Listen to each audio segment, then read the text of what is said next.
கிறிஸ்மஸ்னா என்ன சார்? வீட்டு முன்னாடி கலர் கலரா ஸ்டார் தொங்க விடுறது வெளிச்சமா?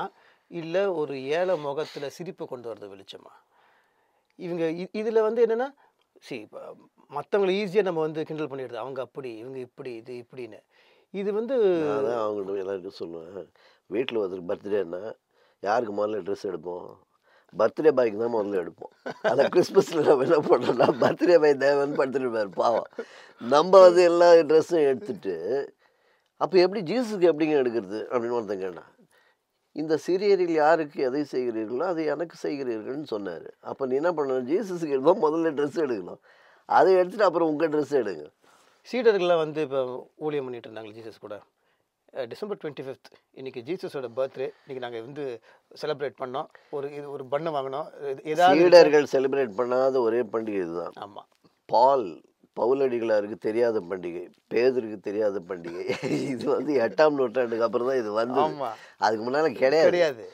ஆனா அததான் நம்ம புடிச்சு வச்சுட்டு கொண்டாடின்னு இருக்கோமே ஒழிய, அவங்களுக்கே தெரியாத ஒரு பண்டிகையை நம்ம கொண்டாடிட்டு இருக்கோம். அப்ப எங்க வந்துட்டோம்னா, ஃபெஸ்டிவலுக்குள்ள வந்துட்டோம். வந்துட்டோம்.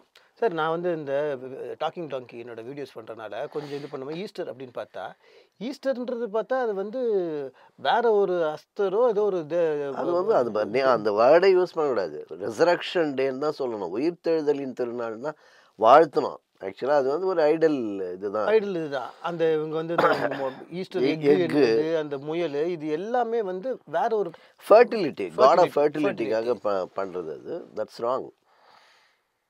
ஆனா இவங்க அதை வந்து ஃபெஸ்டிவலா கொண்டாடுறதுக்கு அதாவது நம்ம எப்போதுமே திருடனை விட்டு நிழலை பிடிக்கணுன்ற மாதிரி எப்போதுமே அதோட இது என்ன முக்கியமோ அங்கே உயிர்த்தெழுதல்னா என்ன, யாருக்காக மரித்தார், எதற்காக மரித்தார், அதை விட்டு நம்ம என்ன பண்ணோம்னா வெறும் வந்து அன்னைக்கு நம்ம முயல் பிரியாணி பண்ண போகிறோமா, மூட்டை சாப்பிட போகிறோமா, அதுதான் நம்ம ப்ரையாரிட்டி. சார் பைபிள் இருக்கிறது எல்லாமே வேர்ட் ஆஃப் காடுன்னு என்னால் சொல்ல முடியாது.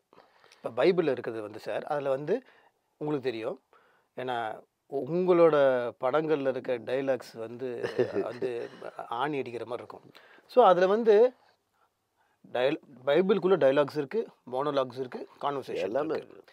ஜீசஸ் பேசினது தான் என்னை பொறுத்த வரைக்கும் வேர்ட் ஆஃப் தியாலஜி. அதாங்க ரெட் லெட்டர் பைபிள். நான் தான் சொல்லுவேன், எங்கேயும் போய் நீ 4 வருஷம்லாம் படிக்க வேணாம். பைபிள் ரெட் லெட்டர் பைபிள்னு ஒன்று இருக்கும். அதில் வெறும் காட் ஸ்போக்கன் வேர்ட்ஸ் மட்டும் ரெட்டில் இருக்கும். அதை படிச்சுன்னா தியாலஜி. நீ எதுக்கு பிறந்த, என்ன ஆக போகிற, எங்கே போக போகிற, நான் எதுக்கு வந்தேன், எல்லாமே அதில் இருக்குது. இப்போ வந்து ஃபார் எக்ஸாம்பிள் ரூத்து போவாஸ் வந்து ரூத்துக்கிட்ட நீ பயப்படாத நான் பார்த்துக்கிறேன் அப்படின்னு ஒரு வசனம் பேசியிருக்கிறாரு.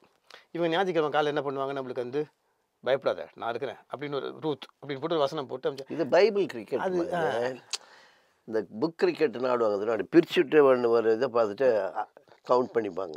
அந்த மாதிரி இன்னைக்கு என்ன, எனக்கு இன்னைக்கு ஆண்டவர் இந்த வார்த்தையை தான் கொடுத்தாரு அப்படின்னு அப்படிதான் ஒருத்தன் பிரிச்சான். நீ 4 கொண்டு செத்து போவாயின்னு வந்து யார் வசனம்னா அது யார், யூதாசுடைய வசனம். ஒரு அம்மா அப்படிதான் பிரிச்சுட்டு பார்த்தாக்கா, இந்த புருஷன் உன்னுடைய புருஷன் இல்லை, உனக்கு இன்னும் 4 புருஷன். அப்ப எப்படி இதான் இது. அதாவது எதையோ ஒன்று நம்ம கத்துக்கிட்டு எதுலையோ போய் விழுது. அதுக்கு காரணம் ஏன்னா குரு அப்படி இருக்காரு. ஆமா, அவர் சொல்லி கொடுக்கறது. சார் ஓல்ட் டெஸ்டமெண்ட் வந்து ராங்குன்னுலாம் சொல்லலை, ஆனால் இயேசு வந்ததுக்கப்புறம் எல்லாமே மாறுதே சார். டெஸ்டமெண்ட்னாலே என்ன, தமிழில் என்ன சொல்கிறோம், அதை ஏற்பாடு. ஏற்பாடுன்னா என்ன?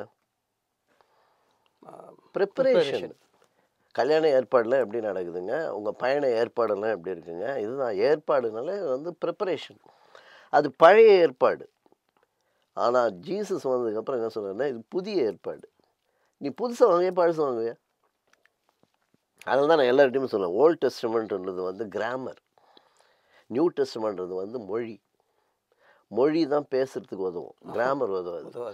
ஆனால் நல்லா பேசணும்னா கிராமர் தேவை. ஆமாம், அது வெறும் கிராமரை வச்சே பேசினா எவனுக்கும் புரியாது.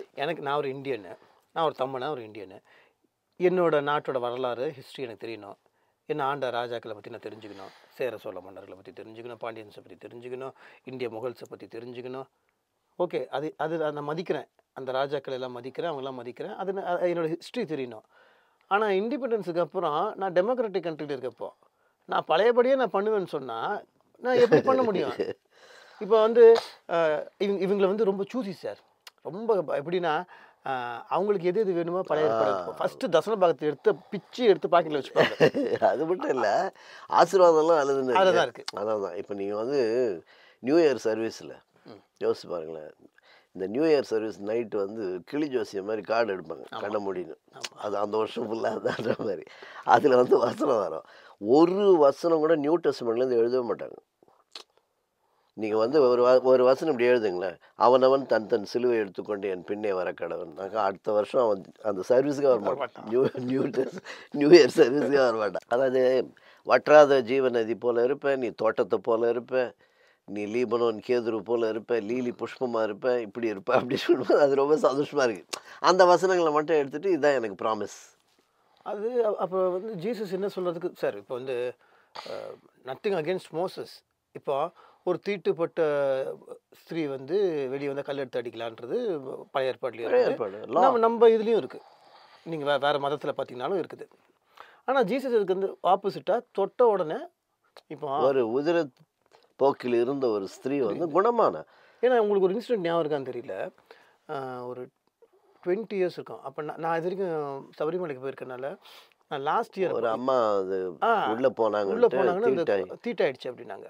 அப்போ வந்து எங்கள் அம்மா ஒரு கேள்வி கேட்டாங்க. அது வந்து அவங்களும் ஒருத்தவங்க கேள்வி கேட்டாங்க. அதே கேள்வி என்ன கேட்டாங்க, ஒரு ஸ்திரீ வந்து ஒரு ஒரு ஒரு விரதம் இருந்து போய் ஒரு சாமியை பார்க்குறது அந்த சாமி தீட்டாயிடுச்சுன்னா அது சாமியா, இல்லைன்னா ஒரு தீட்டுப்பட்ட ஸ்திரீ வந்து சாமியை தொட்டு இந்த அவங்க குணமாயிட்டாங்கன்னா அது சாமியா? இதில் வந்து சாமி தான் கழுவணும். இந்த அம்மா விட்டாங்க இப்போ நம்ம அவங்கள குறை சொல்கிறோம். ஓகே சார், அவங்களாவது நான் என்ன சொல்லுவேன்னா, இப்போ அவங்க அப்படி சொல்லி கொடுத்து வளர்க்கப்பட்ட அறியாம பாவம். அவங்க ஹிந்து சகோதரர்களோ முஸ்லீம் சகோதரர்களோ அறியாம சார்.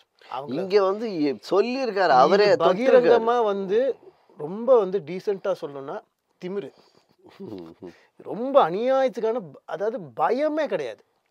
இப்போ இவங்களெல்லாம் பார்த்தா இவங்களாம் இப்போ யாருக்கு சும்மா பயப்படுறாங்க, இப்போ ஜீசஸ்க்கெலாம் பயப்படல. பெரிய பெரிய ஊழியக்காரங்களாம் யூடியூப்ஸில் சில பேர் போட்டு அவங்கள வந்து வறுத்து இருக்கிறாங்க. ஸோ சில நேரங்களில் பார்க்கும்போது அட்லீஸ்ட் உங்களுக்கு பயமாவது வருது. முதல் மாதிரி கிடையாது இன்றைக்கி சார். இன்றைக்கி வந்து ரொம்ப வந்து ஓப்பனாக இருக்குது. சோஷியல் மீடியா வந்ததுனால அது வந்து நான் வந்து ஒரு ப்ளஸ்ஸாக தான் பார்க்குறேன். நம்மளை ஃபாலோ ஆகிட்டே இருக்கு. ஏன்னா நம்ம வந்து அது இப்படி சொல்லியிருக்கலாமே, அப்படி சொல்லாதீங்க, இவங்களை திட்டாதீங்க, அது ரெண்டாவது, அதுக்குள்ளே நான் போகல. பட் பயம் வர மாட்டேங்குது.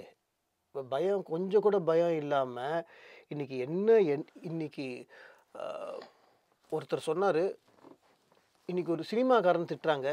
சினிமாக்காரனை கூட என்ன சொல்லணும் சார், அவனுக்கு நான் சினிமா நீங்கள் பாருங்கள், சினிமா நல்லது, அதெல்லாம் நான் சொல்லவே வரல. நான் அந்த ஆங்கிள்குள்ளேயே வரல. எல்லா வேலையிலையும் நல்லவனு இருக்காங்க. நான் என்ன வந்து கேட்குறாங்கப்பா, நான் வந்து யூத் மீட்டிங்கில் போகும்போது கடைசியாக வருவானுங்க பசங்க, ஐயா சினிமா பார்க்கலாமா ஐயா? நான் சொன்னேன், நீ உனக்கு எப்படி தோணுது இல்லையா, எனக்கு அந்த டவுட் தான் உங்கள்கிட்ட கேட்குறோம். நான் சொன்னேன், அப்படி கிடையாதுப்பா, ஏதேன் தோட்டத்துலேயே 2 தேட்டர் இருந்தது. ஒரு தேட்டருக்கு போக சொன்னார், இன்னொரு தேட்டருக்கு போகக்கூடாதுட்டாரு. எல்லாமே ஆப்ஷன். ஸோ ஃபஸ்ட்டே ஆண்டவர் என்ன பண்ணார், இந்த படம் பார்க்கலாம், இந்த படம் பார்க்கக்கூடாது, நீ சூஸ் பண்ணு. பார்க்குற படம் இப்போவும் இருக்குது, நீ பார்க்க வேண்டிய படங்க இப்போவும் இருக்கு, அதை பாரு.